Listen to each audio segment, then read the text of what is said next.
اعوذ باللہ من الشیطان الرجیم بسم اللہ الرحمن الرحیم۔ پہلی تختی کا تیسرا سبق حرف تا کے متعلق ہے۔ حرف ہے تا، مخرج زبان کی نوک اور ثنایا علیہ کی جڑ، اس سے تا ادا ہوتا ہے، یعنی زبان کی نوک جب اوپر والے سامنے کے دانتوں کی جڑ سے لگے تو اس سے تا ادا ہوتا ہے۔ جیسے کہ آپ کو اس نقشے میں نظر آ رہا ہے کہ زبان کی نوک ثنایا علیہ کی جڑ سے لگی ہوئی ہے۔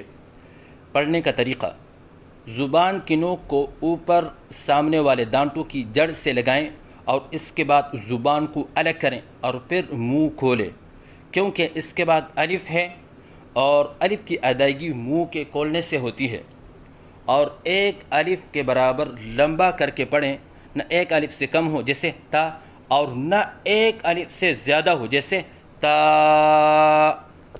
اور ایک الف کی مقدار معلوم کرنے کا طریقہ دوسرے سبق میں بتایا گیا ہے۔ غلطیوں کی نشاندہی: بعض بچے تا کے ادائیگی کے وقت منہ بند رکھتے ہیں، یہ غلط ہے، جیسے تا، کیونکہ الف کی ادائیگی منہ کے کھولنے سے ہوتی ہے، جیسے تا۔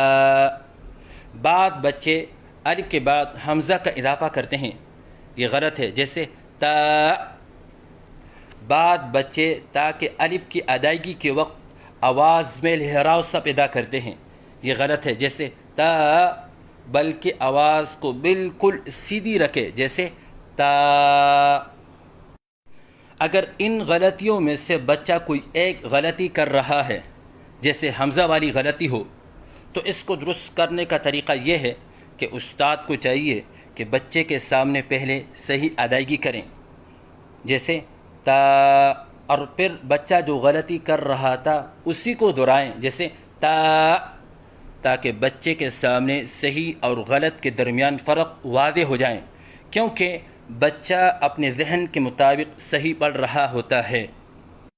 اگر اس سے بھی یہ غلطی درست نہیں ہوئی تو اس کو درست کرنے کا آسان طریقہ یہ ہے کہ جیسے ہم اردو میں کہتے ہیں تایا، اور بالکل آہستہ بولے تایا، تو دیکھیے لفظ تایا کے تا کے اندر نہ ہم منہ بند کر کے کہتے ہیں تایا، اور نہ ہم حمزہ کے ساتھ کہتے ہیں تایا، اور نہ ہم لہراؤ کے ساتھ کہتے ہیں تایا۔ جیسے اردو میں لفظ تایا کے تا کے اندر آواز درست ہوتی ہے، ایسے ہی لفظ تا کی ادائیگی کے وقت آواز درست ہونی چاہیے۔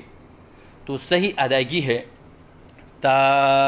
غلطیوں کی نشاندہی: منہ بند کر کے پڑھنا، یہ غلط ہے، جیسے تا، اور حمزہ کے ساتھ پڑھنا جیسے تا، اور لہراؤ کے ساتھ پڑھنا جیسے تا، تو صحیح ادائیگی ہے تا۔